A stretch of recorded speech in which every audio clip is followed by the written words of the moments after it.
This is a statutory interpretation. So what that means is that this definition that we're going to discuss comes from a piece of legislation. It comes from a piece of legislation called the Regulated Health Professions Act, and that act applies to every regulated health professional in Ontario. The Regulated Health Professions Act, or RHPA, is split up into different sections. And the section where this definition is found is in the Health Professions Procedural Code. That is a section of the RHPA. And the code sets out this explicit definition. So let's just go through it. The first bullet states that sexual abuse constitutes sexual intercourse or other forms of physical sexual relations between the member and the patient. The second bucket or definition of sexual abuse is touching of a sexual nature of the patient by the member.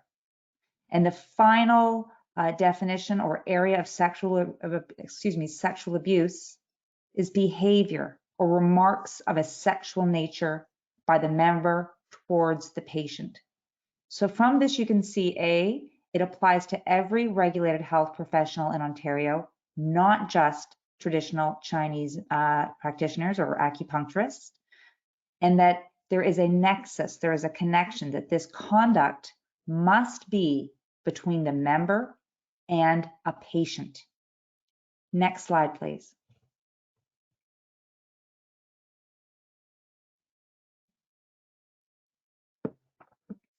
You will often hear about sexual assault in the news, and the college wants to remind you, members, that there is a distinction between sexual assault and sexual abuse. So we have gone through the definition from the legislation as to what constitutes sexual abuse. And it's important that members are mindful of the distinction. So for example, if a physician goes out on a date with her patient, that would not be sexual assault because the patient would have consented to the date. So the police are not going to get involved in that matter. That would not be sexual assault. However, that exact same scenario would be sexual abuse because it involves a regulated health professional engaging in sexual either behavior or remarks or touching or intercourse with a patient. On the flip side, if a member sexually touched their neighbor, that would not be sexual abuse because the neighbor was not a patient. However, that same fact scenario may constitute sexual assault. So it's important for regulated health professionals, because that is what you are, it is important that you are mindful of the distinction between sexual assault and sexual abuse. It's also very important to remember that consent of the patient is never a defense. So in the first scenario that I described of a physician going on a date with a patient, the patient completely consented. In fact, the patient may have even asked the physician out on the date, but that is irrelevant because of any sexual conduct, behavior, remarks, touching, or intercourse or sexual activity occurs between a regulated health professional and a patient, it is sexual abuse. So you can understand why it is very important to be mindful of boundaries, to be mindful of the legal definition, and to be very aware of this all-important issue when you are practicing or even when you are not practicing. Next slide, please.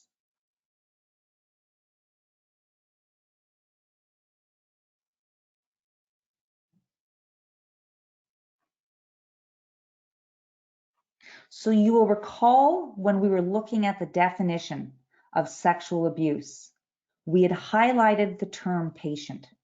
And that is because in order for an allegation of sexual abuse to be made, the member must be engaging in that conduct with the patient. If the person is not a patient, then it would not be sexual abuse.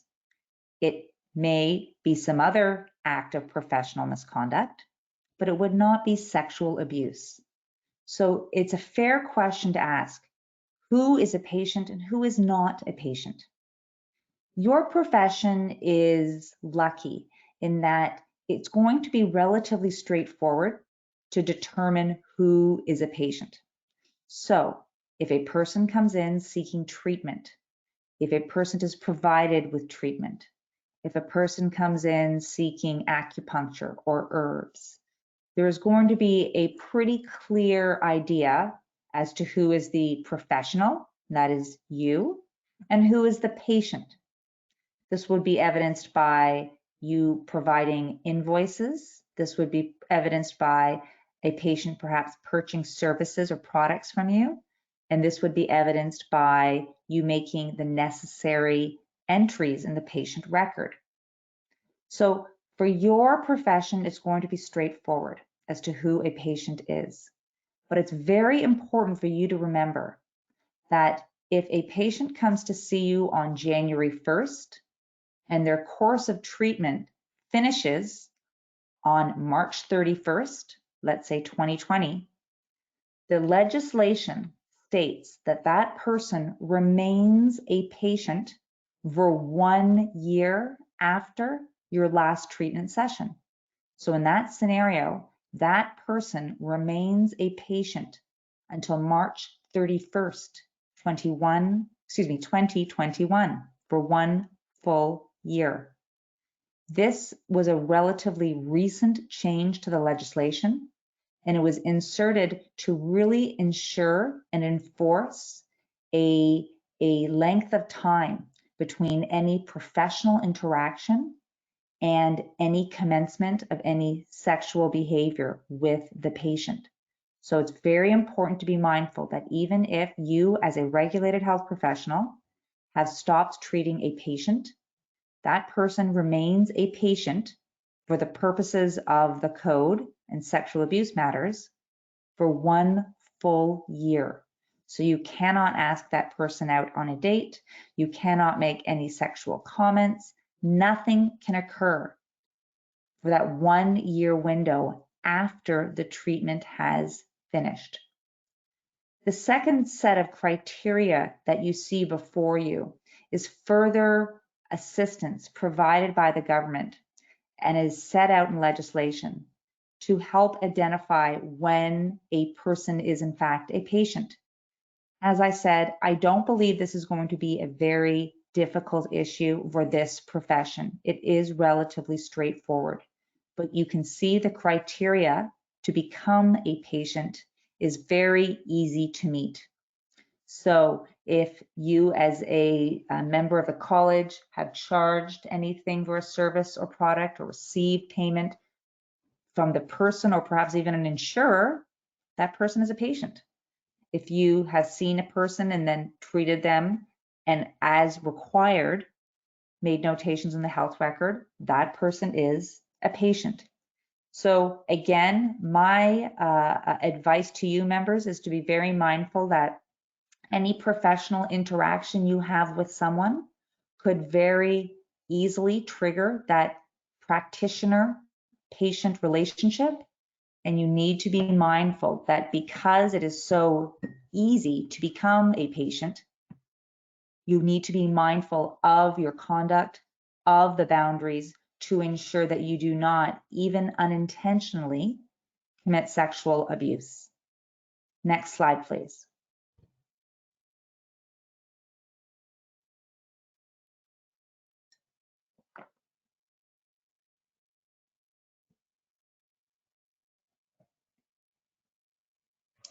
So you will recall that the definition of sexual abuse has 3 potential buckets or area. And the first bucket was relatively straightforward, and that is sexual intercourse or sexual conduct. The second line within the definition talks about sexual touching. And a common question from regulated health professionals is, what does that mean? And the courts have stated that context will often be important. So it might be the part of the body that is touched, for example, a breast or a penis or the buttocks. Those are known to be relatively sexual parts of the body, and if they are touched without any clinical reason, that would amount to sexual touching. But the legislation is also mindful that you are health practitioners, and there will be times when you do touch those body parts or other body parts, and that is not sexual. And what the legislation has said, that if you need to touch a person's body, and if that touching is clinically appropriate, it would not be considered sexual abuse. So this is really tied into the issue also of consent. You're aware as regulated health professionals that you cannot touch, you cannot treat unless you have obtained the consent of the patient. And we're going to talk a little more about that in just a little while. And if a part of the body you believe should be touched, and if you obtain that consent and explain why it would be appropriate to touch that body part, and the patient is fully informed and fully consents, that is not sexual abuse, because it is very clear that health practitioners will need to touch certain body parts and that it is not sexual whatsoever. So we've provided an example here that if you see a patient and if it is clinically indicated that massage or tweener massage of the inner thigh would benefit the patient, the member, that being you, would obtain the written consent from the patient to engage in that touching. This would require you to provide all the necessary information to the patient so that the patient can decide whether or not they want the massage. If the patient decides, yes, I do want the massage, the patient will sign the consent form. And this overview that I've just described, this is set out in the new standard that your registrar just explained. It comes into effect today, and it essentially is a way to ensure that patients are protected and that the members have evidence of this consent. So the scenario that we described would not be sexual assault, or because the touching was clinically indicated, and B, fully consented. Remember, this overview, this scenario is only accurate if it was in fact clinically indicated for that inner thigh to be touched. So a member cannot fabricate a reason to touch a body part. A member is a regulated health professional and is required by law to be honest with their patients. So members should only suggest or recommend treatment and touching of the body when it is truly clinically indicated. For if a member suggested a touching of the body that was not clinically indicated and still proceeded to obtain the written consent, the member would have obtained that informed consent fraudulently. So it is very important for you, members of the college, to be mindful that you as regulated health professionals should only be touching parts of the body that are necessary to provide treatment. You're going to review and hopefully see, as set out in the standard that comes into effect today, that you will be required to obtain written consent for the initial treatment of certain body parts. And we've listed that on that slide, and it is explicitly set out in the standard. And again, this is a helpful reminder to you as members what is necessary in order to obtain informed consent, how it is helpful for the patient to be made aware of these special considerations you are taking, and to provide you with reassurance that you have done and gone through the necessary steps to ensure that your patient is fully informed before any such touching occurs. This is not intended to cause suspicion. This is intended to fully ensure that your patients are informed of any such touching so that they can make an informed decision and that you as regulated health professionals have evidence of that consent. Next slide, please.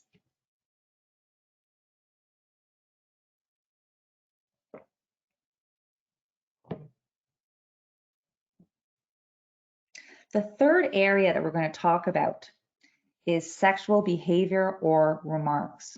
You will recall that there were 3 definitions that form part of sexual abuse.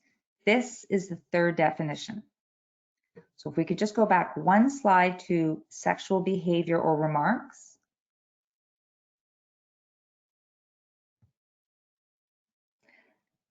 Like sexual touching, context will be key. So simply mentioning a body part is clearly not sexual when mentioning that body part is clinically appropriate. You have full confidence and authority to treat patients appropriately without allegations of sexual abuse. As long as you are making suggestions and making discussions of different body parts in a clinically appropriate manner. But in my experience, what usually amounts to sexual behavior or remarks is when members simply breach boundaries, appropriate boundaries between themselves and their patients. So they may ask a patient out on a date. They may suggest a patient disrobe and either watch them disrobe or come in early and make before the patient is fully disrobed. They may make suggestive comments about a patient's body, especially their breasts or their buttocks. They may send flirtatious texts or images to their patients, trying to be funny, trying to be friendly, perhaps engaging in jokes, but they are sexual in content.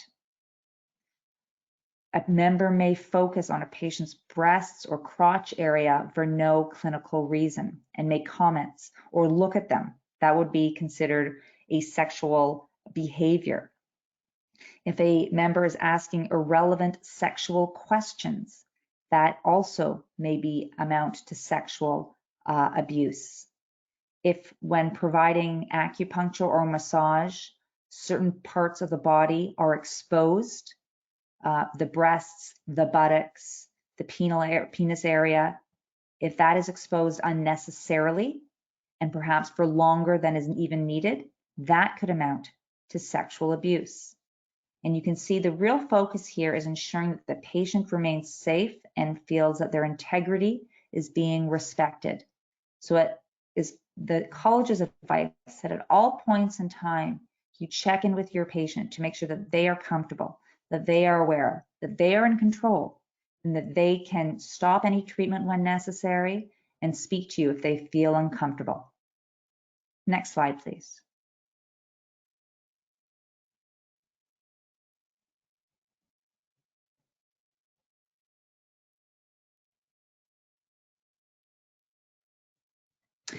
A common question that many members ask is whether or not they can treat their spouse.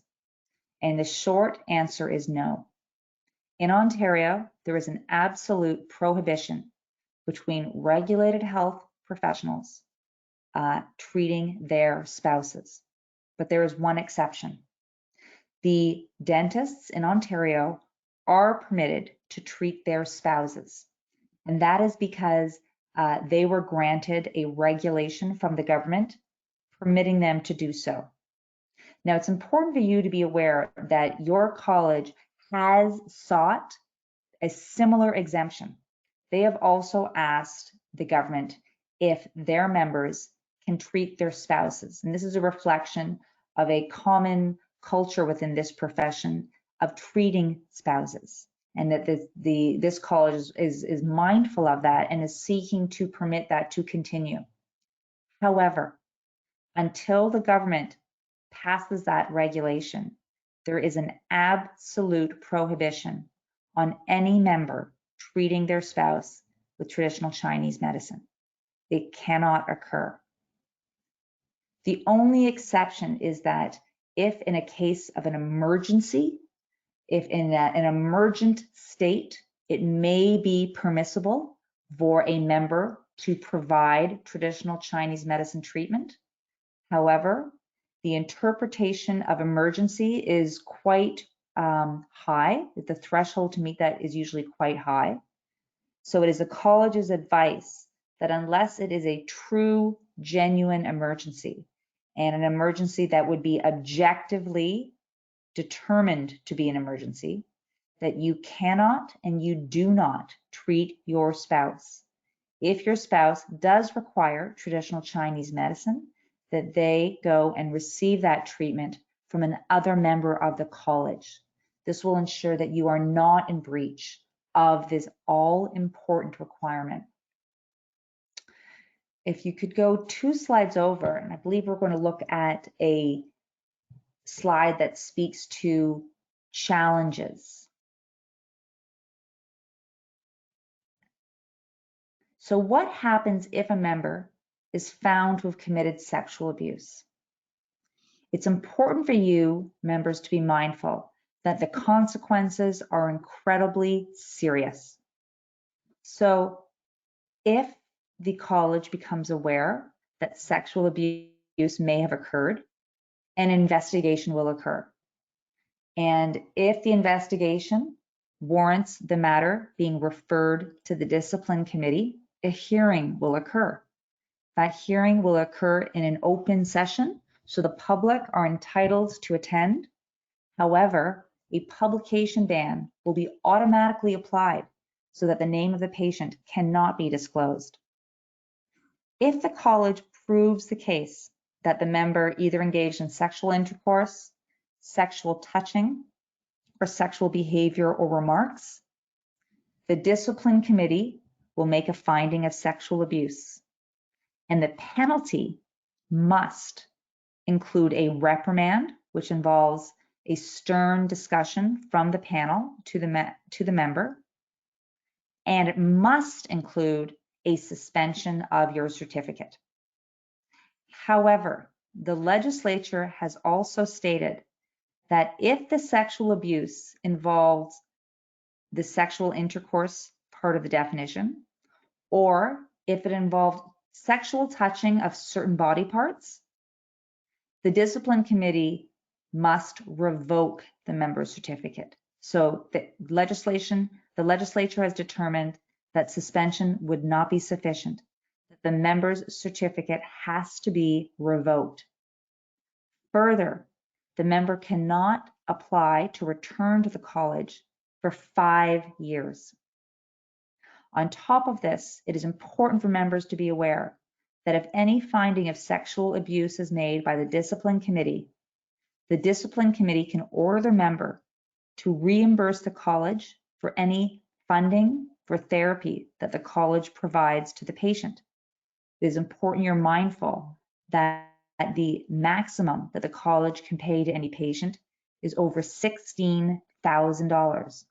So the discipline committee has the power, as bequeathed by the legislature, order to not only be suspended or revoked, to receive a reprimand, but also to pay the college up to $16,000.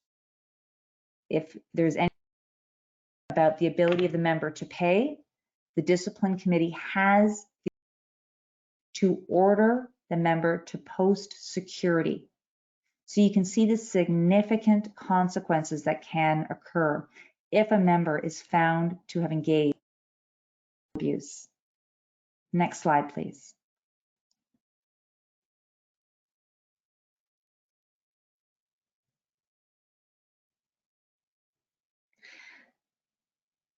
As I indicated earlier, the Health Professions Procedural Code, which is part of the Regulated Health Professions Act, it applies to all regulated health professionals in Ontario. And several regulated health professionals in Ontario have been found to have committed sexual abuse and have been revoked pursuant to the provisions we just spoke about. And some of those professionals have challenged the authority of the college to do so. Several professionals have tried to claim that the mandatory revocation for sexual abuse breaches the charter, and they have claimed that the college has breached their right to practice their profession. And the courts have denied each one of those requests consistently. And the courts have stated that there is no right to practice a profession, and that would include traditional Chinese medicine. So despite the time, effort, and money you will have invested in your profession, the courts will not state that you have a right to practice that profession. They have described it as a privilege. So if it is determined that you have lost that privilege because you've engaged in certain conduct, the courts have confirmed that that is legally valid. I should also note that there have been several challenges to the prohibition in treating your spouses. Several health professionals have challenged the ability of the colleges and the government to prohibit that. And every single challenge has failed. The courts again have made it clear that the colleges and the government have the ability to impose this restriction to ensure that the public interest is served and protected. Next slide, please.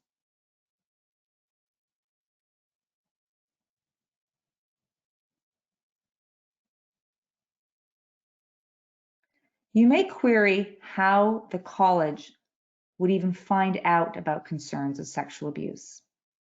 And the college finds out from a variety of different ways. One way is that the patient complains directly to the college, or a family member of the patient complains to the college. That is usually one of the most prevalent ways in which this occurs. Another way that it often happens is that a spouse will become aware perhaps of text messages, perhaps of an affair, will find evidence of it, sometimes a consensual relationship between the patient and the practitioner, and this spouse will complain, and they are completely entitled to complain, and the college will still need to investigate.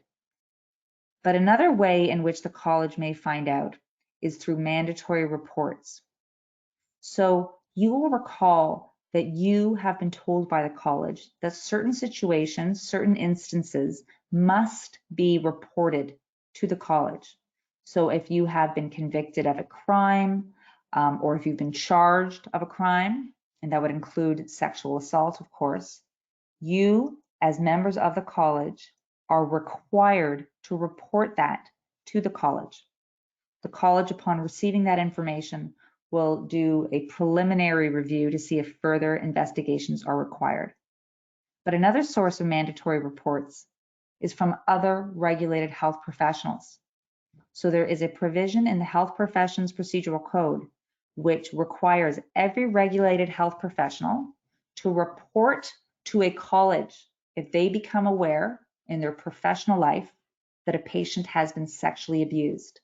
So for example, for this profession, if you are treating a patient with traditional Chinese medicine and you become aware that this patient is either dating their physiotherapist or dentist, or has been touched inappropriately by their doctor or nurse, or have had inappropriate images sent to them by their chiropodist or dental hygienist, you have an obligation to report to the college of the profession that engaged in the conduct. So if you become aware that your patient is dating their doctor, you have an obligation to report to the College Physicians and Surgeons of Ontario. And the reverse is true. If a physician becomes aware that their patient is dating their traditional Chinese medicine practitioner, that physician is required to contact the College of Traditional Chinese Medicine Practitioners and Acupuncturists of Ontario and advise that they have learned.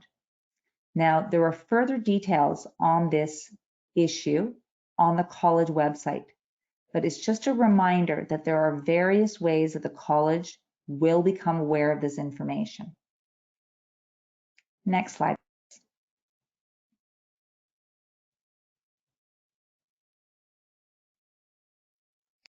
So we're going to get into 2 slides here and then perhaps rewind to one more slide in the past. But you might be asking, why do these provisions exist? Why are walls in place? And there have been several studies into this area, not just in Ontario, but across regulated health professional jurisdictions. And what has come across consistently is that there is a significant power differential between a member and a patient. It's important to remember that you, as traditional Chinese medicine practitioners, have elevated status within your community, and especially with your patients. You are seen at an elevated status. You are highly respected. You are educated and are viewed as being highly intelligent. You are viewed as being knowledgeable about your area and about various other matters. And you are the recipient of very personal and confidential information from your patient. Your patient provides you with this information because they trust you, because they know you're a regulated health professional, because of your status. And all of this is important to keep in mind because you are a recipient of information and you are viewed as a highly, highly trusted individual. So when you do suggest treatment plans, the patient is going to believe you. The patient is going to trust you because of your status, respect, education, and knowledge level. Let's look at the patient's perspective in the next slide.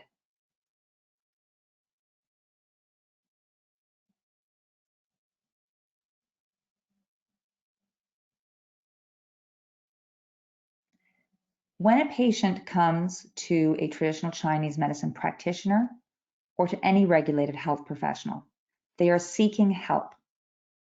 They are seeking help with either pain, with either treatment, suggestions, with either ways to improve their health. But whatever way a patient comes to you, there is an automatic vulnerability. There's a vulnerability because they are coming to you for help. It's also been shown that patients are eager to please their health professionals. They do not want to disappoint you. They do want you to view them in a positive way. And there is concern sometimes that patients then may say yes to certain things that they are uncomfortable about, but they're doing so to please you. There's always a level of concern or worry when a patient comes to see you, whether it is health-based, whether it is financially based, there is a concern, and you need to be mindful that the patient's physical and mental status are in a more vulnerable situation. You also need to remember that you are highly educated and very knowledgeable about traditional Chinese medicine, whereas the vast majority of your patients are not. You have the answers, you have the plan, they are not familiar. So it is incredibly important that when you do speak to them, there is a very calm and comprehensive discussion so that they do feel more educated. And the final thing that you do need to be mindful of is that here in Ontario, and I will focus my comments on Ontario because that is where the college's jurisdiction lies, there has been a culture of trusting healthcare professionals. There has been a culture of knowing that when you are concerned, when you are hurt, when you need help, you come to traditional Chinese medicine practitioners, you go to physicians, you go to nurses because they will help. So when you combine all of these scenarios together, you can see that there is a vast chasm of confidence and of level and of vulnerabilities. The member is in a position of influence. The member is in a position of power, whereas the patient, even the most educated, articulate, confident, wealthy patient is still in a position of vulnerability. And because of that, that is why the courts and the government have supported this zero tolerance approach to sexual abuse. Why, even if it is a minor comment, it cannot occur. Even if it is something intended to be jokes or funny, it cannot occur. Because if that is allowed to occur, it erodes the confidence that the legislature, that the college, that the public will have in the profession. Now, I'm just going to ask Anne, there is a slide, a few slide backs that I think we might have skipped over about consent, breaking down the consent. So before we end, I think this might be an important matter just to discuss practically for members. As Anne indicated, that's it perfectly, a new standard has come into effect requiring written consent when certain body parts are touched. But we thought it would be helpful for you to remind you that although this requirement is new, the process of consent is not. That the new standard really will not be imposing too much of a change on your practice if you are obtaining consent properly. So, as you're already aware, members cannot touch or treat patients without obtaining informed consent. And that is not a rule of the college. That is a rule of the government. That is a provision of the Healthcare Consent Act. It is a piece of legislation in Ontario that applies to all regulated health professionals. So in order to obtain informed consent, there are a series of steps that you must engage before any treatment is provided. So you have to ensure that the patient is informed to allow you to proceed with the treatment. So what does that mean? You have to describe the nature of the treatment. So this will include any parts of the body that will be touched. You have to describe the proposed benefits of the treatment. So you'll explain why you believe this treatment will help them. You also, by law, have to discuss the risks of the treatment. So if there's any rashing or risk of any other injury, you need to alert the patient to that. If there are any side effects of the treatment, you also need to provide that to the patient. If there are any other options to the treatment that you are proposing, you'll want to discuss that with the patient. And you'll also want to describe what could happen if the patient does not consent to the treatment. By providing all of those pieces of the information, the patient is in a best position to decide whether or not they want to proceed. Although you are the traditional Chinese medicine practitioners, and although you are the most knowledgeable about this area, this is the patient's body and health. So they, by law, are entitled to decide whether or not they want to proceed with this treatment. Another important component for you to consider is that before any treatment is agreed to, the patient has to be made aware of the cost. Because the patient is not made aware of the cost in advance, that could really impact their decision as to whether or not to proceed. The final component of informed consent is ensuring that the patient has an opportunity to ask you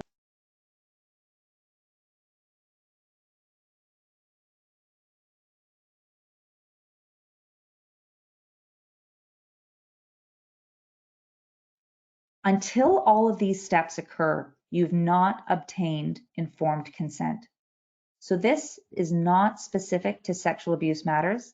This applies directly to your day-to-day practice. You need to ensure before any form of treatment is proposed or commenced that you, as regulated health professionals, obtain informed consent. You'll also note that it's important to alert patients that at any point in time they want to withdraw their consent, they can do so because this is their body and their health. The standards, not only in the sexual abuse standard, but your written consent standards from the college will remind you the importance of recording the information that you share with your patient when obtaining informed consent. So it's not simply providing your patients with a form to sign. Unless that form speaks about the specific nature of the treatment, describes the specific risks, provides the specific side effects, answers the specific questions. That form is not obtaining informed consent. Informed consent has to be specific to the treatment proposed. So you can see why when it comes to sexual abuse concerns, especially when you may be touching some sensitive parts of the body, going through this very important process, which again applies to all treatments. But when you are suggesting or proposing to touch a specific or sensitive part of the body, you will want to ensure that you have gone through this carefully. As we have advised you, this will require your patient to sign a dedicated form confirming that all of these steps have gone. You've gone through all these steps, and the patient does consent to you proceeding. You can see it's a great reminder to inform the patients about what is happening with respect to their own body, and also a great tool remembers, as it'll demonstrate that you have gone through all of these steps. For obvious reasons, a patient cannot sign or should not be asked to sign any form that they have provided their consent if they have not truly provided their consent. These steps will be required in order to reassure the college that you have obtained informed consent before proposing any treatment or touching any body parts.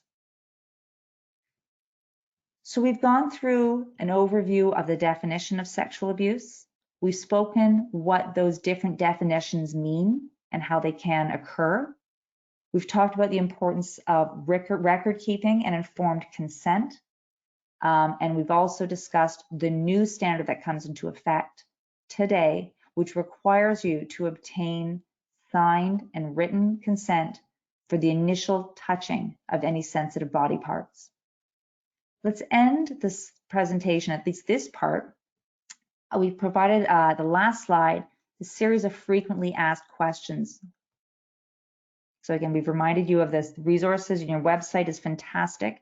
Those are there, but frequently asked questions. And the college has put together some questions that they regularly receive, and they want to share this with you so you're fully informed. So one question is, one of my patients has been asking to meet me outside of work. I believe he likes me. What should I do? So in this situation, you have a patient that may be initiating some romantic interactions between the two of you. And even if the patient is initiating, the responsibility rests with you because you are the regulated health professional. So it will be important for you to maintain the boundaries, for you to remind your patient that you are there as a health provider and a health provider only. And while they're a patient, nothing romantic can occur. Next slide. The next question is, I have been treating a patient for a little longer than a year. At the end of a recent treatment session, she reached forward to give me a hug. Should I tell her this is inappropriate? What should I do? So I would again remind you that you are the health professional and you want to ensure that you help your patient be aware and mindful of boundaries.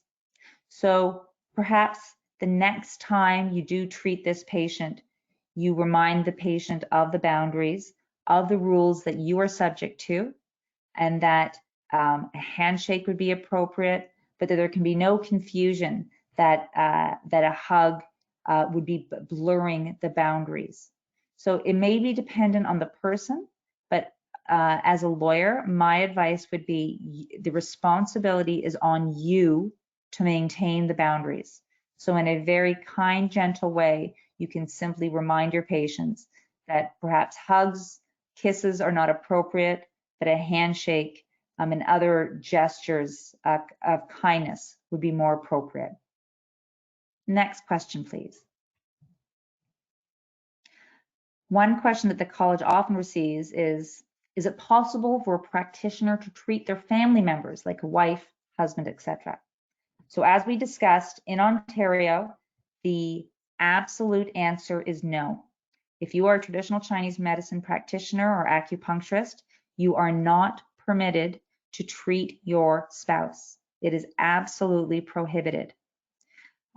Sometimes people ask, can I treat my children? Can I treat my nephews and nieces? Different colleges have different approaches on this.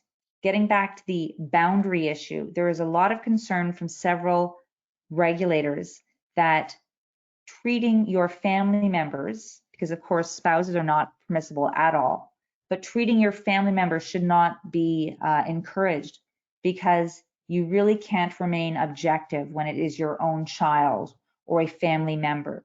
That distancing that's required is really not present. So the short answer is you can never treat a spouse, and it's probably best not to treat family members either because of the boundary concerns. Next question, please.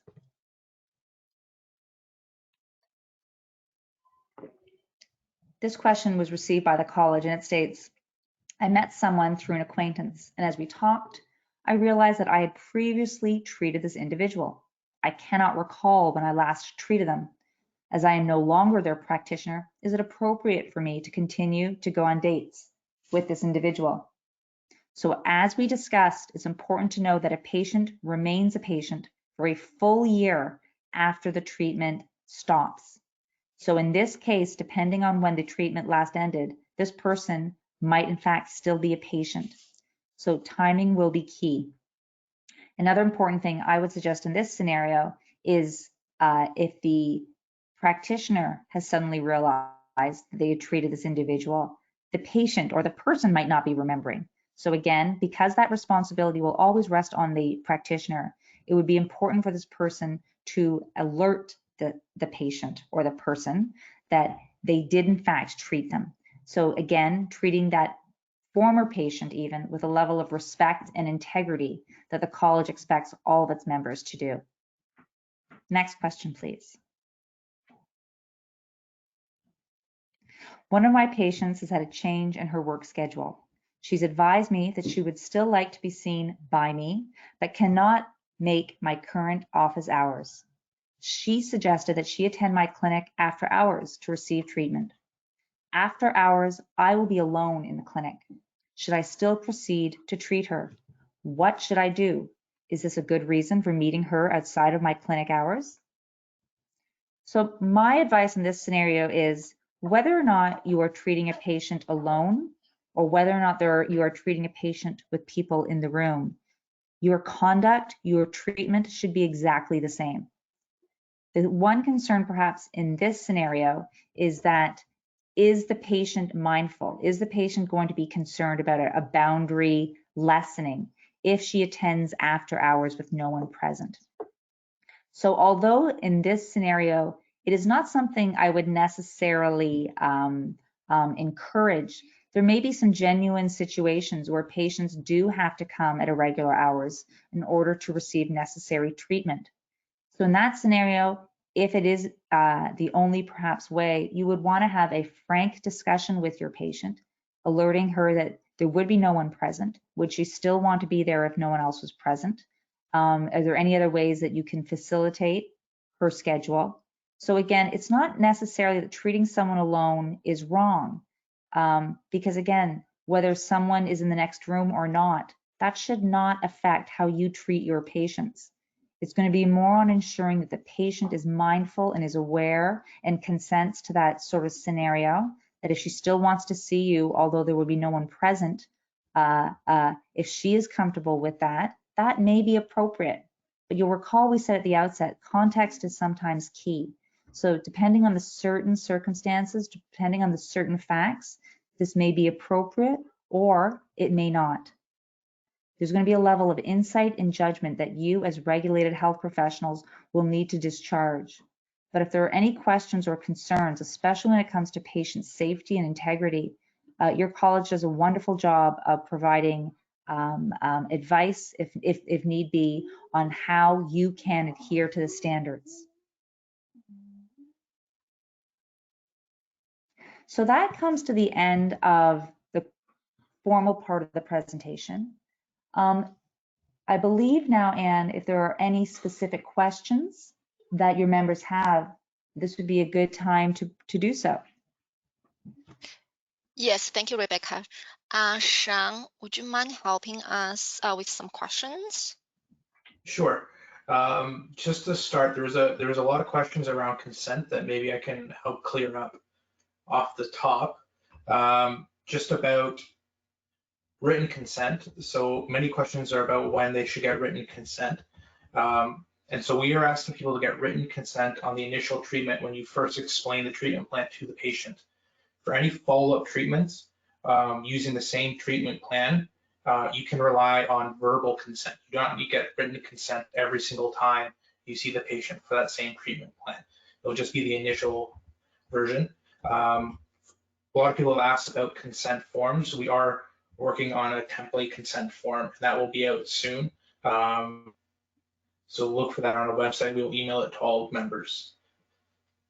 Now we had a question about the 1 year before a patient is no longer considered a patient. Rebecca, could you explain a little bit more about that and why it's 1 year and why it is not forever? Of course I can. It's a great question. So as I indicated, this is a relatively new amendment to the Health Professions Procedural Code. And what the legislature did, what the government did, is that they were very concerned that regulated health professionals were still dating or seeing their patients within a short time after they treated them. So what the government did is they imposed that 1 year window. That was a decision made by the government. But what they did also is that they left the discretion to each of the 26 health colleges that if they wish to extend that 1 year window further, they can do so through a regulation. So for example, my understanding is that the College of Physicians and Surgeons of Ontario, their position traditionally has always been that if you provide treatment to a patient and it involves any psychotherapy, there is a permanent and forever prohibition on ever dating that patient. So different colleges, depending on the level of care they provide, will take varying approaches. But it's important for you to be mindful that the 1 year prohibition window, which is in force, which applies to all members of this college and any other regulated health professional that does not have that extra regulation. That is the rationale. That is the source of the prohibition. And that came into effect back in, I believe, in May of 2018. Okay, thank you, Rebecca. It's 2 o'clock now, but I think we can take another question, if you don't mind, Rebecca. Of course. Zeng?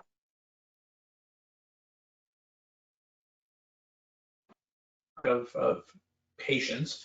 We had a question asking about, I guess, sort of maybe the borderline case where they've given advice to this person in the past, but there was no charge, no health records. It was just sort of friendly advice at the time. How that could be considered in terms of patient or not a patient. Great question. So there is a understanding that sometimes, especially regulated health professionals, I'm sure all members on the call will have been involved in certain situations when people, whether it be neighbors, family, ask for advice, ask for traditional Chinese medicine advice. And a simple answering of question, a simple, the legal term would be merely incidental interactions with someone. That would usually not create a practitioner-patient relationship. So answering a question, something very, very high level overview, that would not create a patient relationship. But again, if you ever received money, or any other form of consideration, so if someone provided you with services, gardening services or construction services because of some treatment you provided, that would likely trigger that relationship. Some practitioners have tried to say, yes, I charged someone or I received some consideration, but I didn't create a chart, so you can't get me. And that is not a defense. You're merely just digging a bigger hole because A, you had a patient relationship with someone, and B, you didn't maintain the proper charts. So trying to say, oh, I didn't create a chart, so it's not a patient relationship, that is not going to work. So if it's a merely providing simple advice on a one-off situation, that would not rise to the level of practitioner-patient relationship. But you'll just want to be mindful if it gets anything beyond that, if someone keeps coming back, even if money is not charged, if that person sort of views you as their practitioner, then they may, again, see you as their practitioner. So it's always going to be important for the member to be mindful that the obligation is on them to clarify matters. If there is any sense of confusion, the responsibility is on the member to clarify that. If the patient tries to ask you on a date, the responsibility is on the member to realign those boundaries. And this can be frustrating, this can be difficult, but that is one of the costs, if you will, of being a highly respected member of society. As a regulated health professional, there are certain expectations, there are certain responsibilities, and that is viewed as appropriate in light of the privilege that you have in being allowed to call yourself a member of a regulated health college. Okay, thank you, Rebecca. It's 2:05 right now, and due to the limited time amount of time we have today, I know there are many other questions I can see on the screen. So any questions that were not able to be answered will be addressed on our college website. So thank you again, Rebecca, for sharing your knowledge with us today. As mentioned, this webinar will also be available on the website. And as a reminder to our members, this session counts toward your professional development hours. A digital certificate will be emailed to those who attended. And I hope you enjoyed today's session. I learned a lot. So thanks again, Rebecca. And thank you to those who were able to join us today. The college will organize more webinars for the members, hopefully in the near future. So we hope you stay strong and stay healthy. We believe we can get through this together, and take care, everyone. Hope we will speaking to you again very soon. Thank you. Thank you, everyone.